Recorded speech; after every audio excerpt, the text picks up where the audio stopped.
ഇത് അതായത് ഈ മനുഷ്യൻ എന്ന് പുറമേ പറയണ കേട്ട് നമ്മൾ ചാടി പുറപ്പെടരുത്. കാരണം ഇത് നമ്മളെ കൂട്ടിയിട്ടില്ല. ഇത് ഈ മറ്റേ പെർ ക്യാപിറ്റ ഇൻകം കണക്കാക്കുമല്ലോ, പ്രതിശീർഷ വരുമാനം എന്ന് പറഞ്ഞൊരു തമാശയുണ്ട്. അതെങ്ങനെയാന്ന് വെച്ചാൽ ഇന്ത്യയിലുള്ള മുഴുവൻ സമ്പത്തും കൂട്ടിയിട്ട് ഇന്ത്യക്കാരെ കൊണ്ട് ഹരിക്കും. 130 കോടി ആളുകളെ കൊണ്ട് ഹരിക്കും. ഹരിക്കുമ്പോൾ മാത്രമേ നിങ്ങളുള്ളൂ, കാശ് നിങ്ങളുടെ കയ്യിലല്ല. കാശ് വേറെ ആരുടെ കയ്യിലാണ്, ഹരിക്കാൻ മാത്രമേ നമ്മളെ കൂട്ടുള്ളൂ. അപ്പൊ പ്രതിശീർഷ വരുമാനം 1 ലക്ഷം റുപ്യ എല്ലാ ഇന്ത്യക്കാർക്കും. ഇന്ത്യക്കാരുടെ സ്ഥിതി എന്താ? 1 റുപ്യയുടെ അരി വാങ്ങാനായിട്ട് പോലും വകയില്ല. പക്ഷെ കണക്ക് നോക്കിയാൽ 1 ലക്ഷം റുപ്യ. പഴയ നമ്പൂരിയുടെ കഥ പോലെ പെട്ടി കള്ളം കൊണ്ടുപോയാലും താക്കോൽ എൻ്റെ കയ്യിലാന്ന് പറഞ്ഞൊരു നമ്പൂരി ഉണ്ടല്ലോ.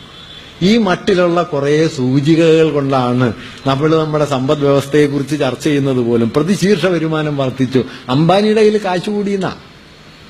പക്ഷെ കണക്ക് പറയണത് പ്രതിശീർഷ വരുമാനം വർദ്ധിച്ചു എന്നാണ്. ഇപ്പൊ വേൾഡ് വെൽത്ത് റിപ്പോർട്ട് വന്നല്ലോ. അപ്പൊ എന്താണ്? 2014 ഉണ്ടായിരുന്നതിനേക്കാൾ 14% സ്വത്ത് കൂടിയിരിക്കുന്നു ഇന്ത്യയിലെ അതിസമ്പന്ന ന്യൂനപക്ഷത്തിന്. 14%, 2 കൊല്ലം കൊണ്ട്. അച്ഛാദിനായക ഇങ്ങനെ കൂടിയിരിക്കുന്നു. പക്ഷേ കണക്കെടുക്കുമ്പോ എന്തുവരും? ഈ കൂടിയ സ്വത്ത് 130 കോടി ജനങ്ങളുടെ പേരിൽ വീതിക്കുമ്പോ 2014 പ്രതിശീർഷ വരുമാനം 80,000 റുപ്യായിരുന്നു. ഇപ്പൊ 1 ലക്ഷം റുപ്യായിരിക്കുന്നു. എന്തൊരു വളർച്ചയാണ്! നമ്മള് പണ്ട് സായിനാഥ് പറയുന്ന സായിനാഥ് ഉണ്ടല്ലോ, അദ്ദേഹം പറയുന്നുണ്ട്, ഈ സുനാമി വന്ന് 10,000-കണക്കിന് ആളുകൾ കൊല ചെയ്യപ്പെട്ടിട്ട് ബോംബെ സ്റ്റോക്ക് എക്സ്ചേഞ്ചിൽ ഓഹരികളുടെ വില 1 പോയിന്റ് പോലും താണില്ല. മുകേഷ് അംബാനി അനിൽ അംബാനിയും തമ്മിൽ പിണങ്ങിപ്പിരിഞ്ഞ അന്ന് 300 പോയിന്റ് കാണും. ഈ സാധനത്തെ കൊണ്ടാണ് നിങ്ങൾ സാമ്പത്തിക മാനദണ്ഡം ഉണ്ടാക്കുന്നത്. നിങ്ങൾ മരിച്ചാലും ഈ സ്റ്റോക്ക് എക്സ്ചേഞ്ചിൽ അറിയില്ല. നിങ്ങൾ മരിച്ചാലല്ല, മഹാഭൂരിപക്ഷം പേര് മരിച്ചാലും, 95% പേര് മരിച്ചാലും ബോംബെ സ്റ്റോക്ക് എക്സ്ചേഞ്ചിൽ ഒന്നും സംഭവിക്കില്ല. ഇങ്ങനെ ഒരു മാനദണ്ഡം കൊണ്ട് നമ്മുടെ സമൂഹത്തിന്റെ പുരോഗതി അളന്നാൽ പിന്നെ എങ്ങനെ നമ്മൾ പുരോഗമിക്കും?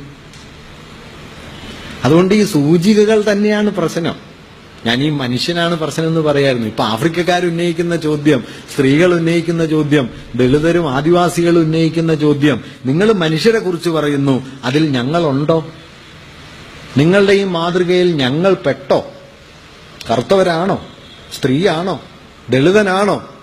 ആദിവാസിയാണോ? വനവാസിയാണോ? നോക്കൂ, വനവാസി കാട്ടി കഴിയുകയായിരുന്നു. അപ്പോഴാണ് പെട്ടെന്ന് നിയമം വന്നത്, കാട് സർക്കാർ ഭൂമിയാണ്. അപ്പൊ ആദിവാസി ആരായി? വനവാസി ആരായി? Trespassers will be prosecuted. വെറുതെ ഇരിക്കുമ്പോ കുറ്റവാളിയായിപ്പോയി. ഒന്നും ചെയ്തിട്ടില്ലായിരുന്നു, ഒരു ദിവസം കാലത്ത് എഴുന്നേറ്റപ്പോ കുറ്റവാളിയാ. ഇങ്ങനെയാണ് നിയമം ഉണ്ടായത്, ഇല്ലേ? ക്രിമിനൽ ട്രൈബ്സ് എന്ന് പറഞ്ഞല്ലോ, കുറ്റവാളി ഗോത്രങ്ങൾ. എന്താണ് ചെയ്തത്? കാടിൽ പാർക്കുകയായിരുന്നു, കാടിൽ ജീവിക്കുകയായിരുന്നു. ഒരു ദിവസം നിയമം കൊണ്ടുവന്നു, നിങ്ങൾ കുറ്റവാളിയാണ് എന്ന് പറഞ്ഞു. ഇമാതിരി എന്തെല്ലാം വൈചിത്ര്യങ്ങൾ!